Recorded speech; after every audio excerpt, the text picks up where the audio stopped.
Hezbollah का बड़ा हमला, हुतीज का बड़ा हमला, और मैं आपको बता दूं हमास पे बड़ा अटैक हुआ है, ईरान में बहुत बड़ा हमला हुआ है, नॉर्थ कोरिया में भी हमला हुआ है। तो बहुत सारी न्यूज निकल के आ रही है, मैं सारी आपको कवर करके दूंगा, सारी एक एक न्यूज करके बताऊंगा कि चल क्या रहा है फिलहाल। तो यहाँ पे हिजबुल्लाह ने आज काफी बड़ा हमला किया है, वो भी बताऊंगा। यहाँ पे इंडियन नेवी ने भी एक यहाँ पे सक्सेसफुल यहाँ पे जो है ऑपरेशन किया है, और 15 लोगों की जो अपने यहाँ पे इंडियन 15 आदमी थे उनकी जान बचाई है। तो कई सारी न्यूज होने वाली, तो वीडियो को शुरू से लेके एंड तक जरूर देखें ताकि आपको सभी कुछ पता चल सके। और कल से मैं आपको सारी एक एक करके वीडियोस जिस तरीके से पहले दे रहा था इसी तरीके से देने वाला हूं। बिल्कुल एक्टिव आप भी रहना और मैं भी एक्टिव रहूंगा। तो बात कर लेते हैं सबसे पहले न्यूज की। सबसे पहले जो न्यूज आ रही है वो आ रही है यहाँ पे हिजबुल्लाह की। मैं आपको बता दूं हिजबुल्लाह ने आज जो है लगभग यहाँ पे 62 रॉकेट के करीब यहाँ पे इजराइल के ऊपर दाग दिए हैं।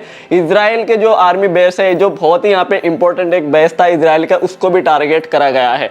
और लगभग यहाँ पे इजराइल के जो 94 शहर हैं यहाँ पे लेबनान के बॉर्डर के पास, उन सभी को यहाँ पे हाई अलर्ट कर दिया गया है। तो आज यहाँ पे जो है एक बड़ा हमला करा है हिजबुल्लाह ने, लगभग 22 यहाँ पे जो रॉकेट हैं वो दागे हैं। और ये क्यों करा गया है इतना बड़ा हमला, वो मैं आपको बताता हूँ आगे। सारी चीजें आपको एक एक करके क्लियर करके चलूंगा क्यों ये इतना बड़ा हमला क्यों करा है। तो सबसे पहले मैं आपको बता दूं, देखो ये हिजबुल्लाह ने आज हमला करा है, ये एक तरीके का बदला लिया गया है।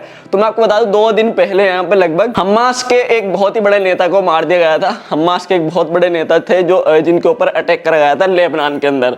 तो लेबनान के अंदर इजराइल ने एयर स्ट्राइक करके, जो कि एक एयरक्राफ्ट के थ्रू एयर स्ट्राइक करी गई थी, जिसमें लगभग यहाँ पे जो हमास के बहुत बड़े नेता हैं, हमास के ऊपर एक बहुत बड़ा अटैक हुआ था लेबनान के अंदर, जो कि बेरूत के अंदर हुआ था। तो उसमें यहाँ पे जो है हमास के अल अरूरी को मार दिया गया था। तो हमास के जो सबसे बड़े नेता, आप यहाँ पे समझ सकते हो, उनको सबसे बड़े नेता थे। और साथ में इसमें 2 और यहाँ पे कमांडर जो यहाँ पे मारे गए थे, जो कि हमास की, जो कि उनके साथ ही थे। तो बेरूत में जो हमास का ऑफिस है उसमें अटैक करा गया था, और इसमें अल अरूरी और यहाँ पे 2 कमांडर और जो काफी इंपॉर्टेंट थे उनको भी मार दिया गया था। तो ये अभी जो अटैक हुआ था 2 दिन पहले, उस अटैक का बदला यहाँ पे हिजबुल्लाह की तरफ से, जैसे काफी सारे लोगों का ये भी बयान आया था कि भाई आप किसी के देश में, क्योंकि भाई इजराइल से तो यहाँ पे लेबनान की कोई जंग नहीं चल रही, तो इजराइल ऐसे किसी के देश में यहाँ पे डायरेक्टली हमला नहीं कर सकता। इस तरीके से काफी सारे बयान निकल के आए थे, जो कि आप देख सकते हो कई सारे मिनिस्टर की तरफ से, कई सारे लोगों की तरफ से।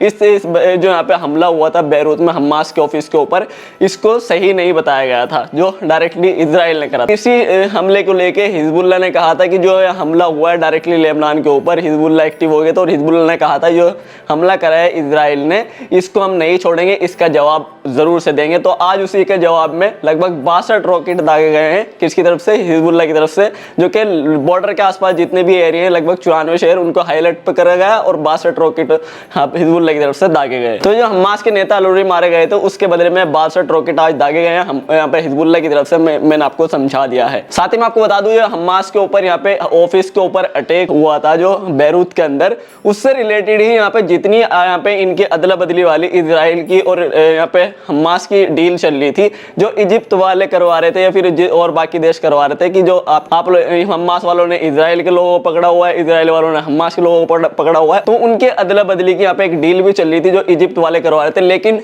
जैसे ही हमास के बड़े नेता को मारा गया अल-अरूरी को, उसके बाद सारी डील कैंसिल कर दी गई। उसके बाद इजिप्ट ने भी कह दिया था कि भाई वो जो आप यहाँ पे डील करवा रहे थे, हम कोई अब डील नहीं करवा सकते, क्योंकि आपने ऐसा काम कर दिया है कि कोई डील हो ही नहीं सकती। हमास ने भी सारी डील कैंसिल कर दी, और बाकी दूसरे देशों ने भी ये बोल दिया कि हम कोई डील नहीं करा सकते। वहीं मैं आपको बता दूं नॉर्थ कोरिया ने साउथ कोरिया के ऊपर लगभग 200 मिसाइलों से हमला कर दिया है। जहां 200 मिसाइलों से हमला करा है, ये हमला कल हुआ था, लेकिन आज इस हमले का जवाब भी दिया गया है। तो नॉर्थ कोरिया का आपको पता ही होगा किम जोंग उन कितना खतरनाक आदमी है, तो उसने जो यहाँ पे कल साउथ कोरिया के ऊपर 200 मिसाइल, यहाँ पे जो मोटर गोले होते हैं उनसे हमला करा गया था। तो उसमें मिसाइल मोटर गोलों से हमला करा गया था, लगभग 200 थे जिसमें। तो नॉर्थ कोरिया भी पूरी तरीके से रेडी हो चुका है जंग के लिए, यहाँ पे अमेरिका से भी जंग के लिए तैयार है, और कल साउथ कोरिया पे हमला करके एक नई सी जंग भी स्टार्ट कर दी है। वहीं मैं आपको बता दूं आज जो यहाँ पे साउथ कोरिया ने इस हमले का जवाब दिया है, जो नॉर्थ कोरिया ने कल हमला करा था साउथ कोरिया के ऊपर। आज साउथ कोरिया ने लगभग 400 यहाँ पे जो है मोटर गोले, यहाँ पे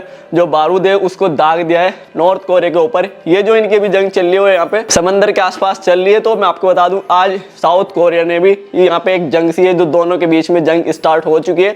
तो पहले नॉर्थ कोरिया ने कल हमला करता 200 यहाँ पे मोटर गोलों से, आज साउथ कोरिया ने नॉर्थ कोरिया के ऊपर लगभग 400 यहाँ पे मोटर गोलों से हमला कर दिया है। वहीं मैं आपको बता दूं ईरान की जामकरन मस्जिद पे लाल झंडा फहरा दिया गया है। इस लाल झंडे का मतलब क्या होता है मैं आपको बता दूं। कोई लाल झंडा जब तभी फहराया जाता है जब ईरान किसी से बदला लेता है। जहां तो आपको पता ही होगा ईरान में भी लगभग 1-2 दिन पहले यहाँ पे एक बहुत बड़ा हमला हुआ है, जिस हमले में लगभग यहाँ पे 200 से ज्यादा लोग मारे जा चुके हैं। ये हमला आपको पता ही होगा कासिम सुलेमानी जो यहाँ पे कमांडर थे IRGC के, जिनको 4 साल पहले यहाँ पे अमेरिका ने एयर स्ट्राइक करके मार दिया था बगदाद में, उनकी ही यहाँ पे सेरेमनी मनाई जा रही थी। मतलब उनको याद किया जा रहा था कि 4 साल हो गए उनको मरे हुए।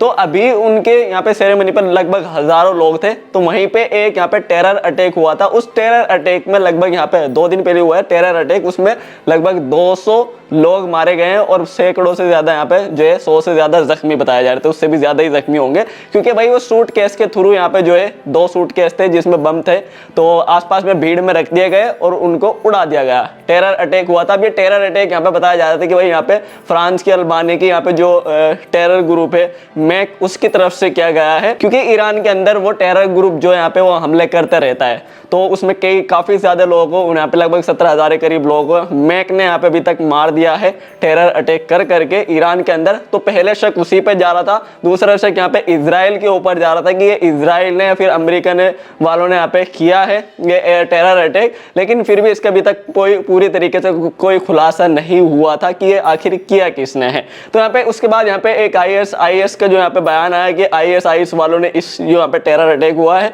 इसकी जिम्मेदारी ले ली है कि IS वालों ने ये टेरर अटैक किया है, जिसमें लगभग 200 के करीब यहाँ पे लोग मारे गए और काफी ज्यादा जख्मी भी हो गए। वहीं मैं आपको बता दूं आज यहाँ पे ईरान ने 11 लोगों को अरेस्ट भी कर लिया है।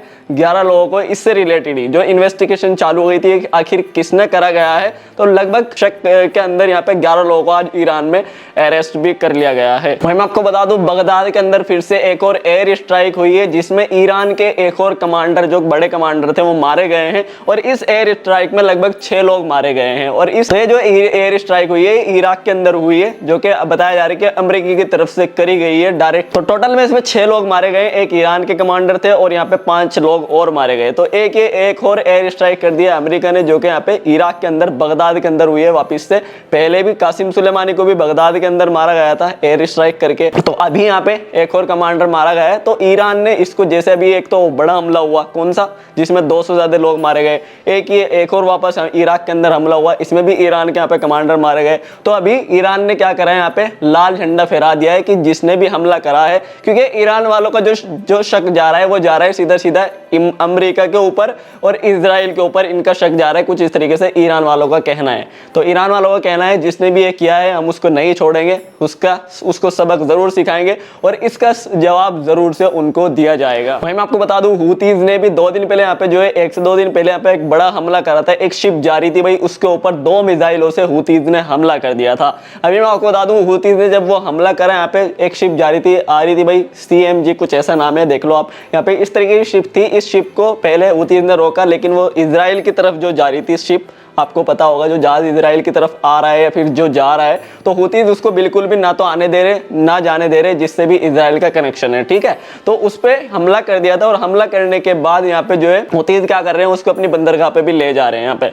तो अभी मैं आपको बता दूं हुतीज ने यहाँ पे फिर से यहाँ पे जो हमला करा है आजकल फिलहाल हुतीज क्या कर रहे हैं यहाँ पे, अमेरिका ने जो यहाँ पे कई सारे देशों के साथ मिलकर गठबंधन बनाया है और गठबंधन बना के उनका कहना था कि ये हुतीज या तो रुक जाओ या फिर इनके ऊपर हम हवाई हमला कर देंगे। तो यहाँ पे ये सारे देश मिलके, तो हुतीज यहाँ पे आपको पता ही है सभी के ऊपर अभी भारी पड़ रहा है, जिस तरीके से यहाँ पे लाल सागर पे पूरी तरीके से हुतीज ने कब्जा कर रखा है। अमेरिका का आपको पता ही होगा, अमेरिका ने भी 10 यहाँ पे हुतीज भी मार दिए थे। यहाँ पे जो बोट के डुबा के मारे गए थे उनके ऊपर हेलीकॉप्टर से हमला करा गया था, तो 10 हुतीज भी मारे गए थे अभी। तो अभी हुतीज का अमेरिका का यहाँ पे पूरा भी एक तरीके से जंग सी स्टार्ट हो रखी है। बाकी अमेरिका कई सारे देशों को मिला के सोच रहे थे कि हम इन पे हमला कर देंगे, लेकिन भाई हुतीज डरने वाले नहीं है। हुतीज का कहना है कि आ जाए अमेरिका, हम तैयार हैं, चाहे सारे देश मिलके आ जाए चाहे अकेला अमेरिका आ जाए, हम डरने वाले नहीं, हम पूरे फलस्तीन के सपोर्ट में हैं। इसी तरीके से जो भी अब तो पहले तो खाली हम इजराइल के शिप पे ही हमला कर रहे थे, जो इजराइल से कनेक्टेड शिप थे, लेकिन अब जितने भी वो अमेरिका के साथ देश मिलके गठबंधन बनाना चाह रहे थे, अब सबके शिप पे हम जो है हमला कर सकते। अभी तक तो इजराइल वालों शिपों पे ही हमला हो रहा था, लेकिन जो गठबंधन बना रहे थे उन पे उनके शिपों पे भी हमला हो सकता है। तो पहले क्या हो रहा था, हुतीज जो यहाँ पे सिर्फ उन्हीं पे शिप को टारगेट कर रहे थे जो पहले इजराइल से कनेक्टेड रिलेटेड थे, लेकिन अब जैसे कि अमेरिका ने मारा, उसके बाद से इनकी भी यहाँ पे एक जंग से स्टार्ट हो चुकी है। तो हुतीज का कुछ इस तरीके का फिलहाल लाल सागर के अंदर कब्जा चल रहा है। वहीं मैं आपको बता दूं, इजरायली सैनिक के ऊपर एक कीड़ा सा भी भाई यहाँ पे हमला कर रहा है। मक्खी आप समझ लो, मक्खी टाइप है या फिर मच्छर टाइप, कुछ इस तरीके का एक कीड़ा इन पे हमला कर रहा है। और वो जब इनके काटता है तो काटने के बाद स्किन जलने लगती है, कुछ यहाँ पे काफी बड़ा यहाँ पे स्किन का नुकसान होने लगता है। तो यहाँ पे एक तरीके का इनके ऊपर ये कीड़ा भी यहाँ पे देख सकते हो आप, इस तरीके का एक हमला कर रहा है। काफी सारे यहाँ पे जो इजराइल के सोल्जर है इससे इफेक्टेड हो चुके हैं, काफी सारे इजरायली सोल्जर्स को ये नुकसान पहुंचा रहा है। वहीं मैं आपको बता दूं, इजराइल की डिफेंस मिनिस्टर की तरफ से अनाउंस किया गया है कि भाई इजराइल के लगभग 12,500 सैनिक जो है वो काफी ज्यादा बुरी तरीके से इंजर्ड होंगे।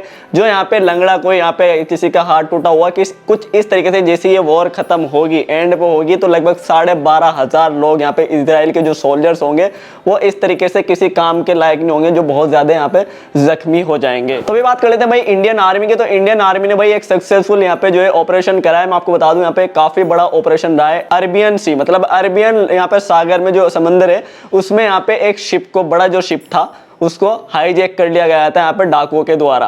तो उस डाकुओं के द्वारा जब उसे हाईजैक कर लिया गया तो इंडियन आर्मी यहाँ पे इंडियन नेवी के आसपास से यहाँ पे जैसे पता चला तो इंडियन नेवी ने भाई अपने काफी सारे यहाँ पे हेलीकॉप्टर, शिप्स, यहाँ पे लड़ाकू शिप जो होते हैं युद्धपोत, उनको यहाँ पे उसके अंदर उतार दिया। क्यों उतारा है? ये इसलिए उतारा गया है क्योंकि भाई जो वो शिप हाईजैक हुआ है उस शिप के अंदर लगभग यहाँ पे 15 इंडियन क्रू मेंबर भी थे।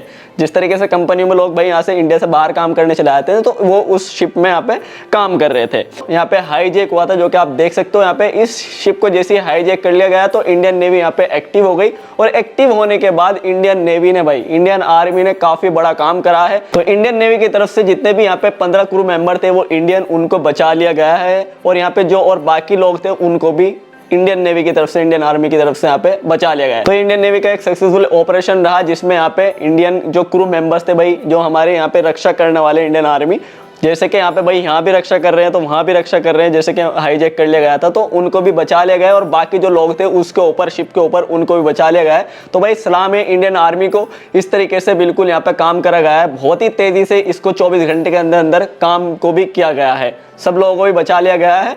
और मैं आपको बता दूं, इजराइल को और यहाँ पे अमेरिका को इंडियन आर्मी से सीखना चाहिए कि लड़ाई किस तरीके से लड़ी जाती है यहाँ पे जमीनी स्तर पे।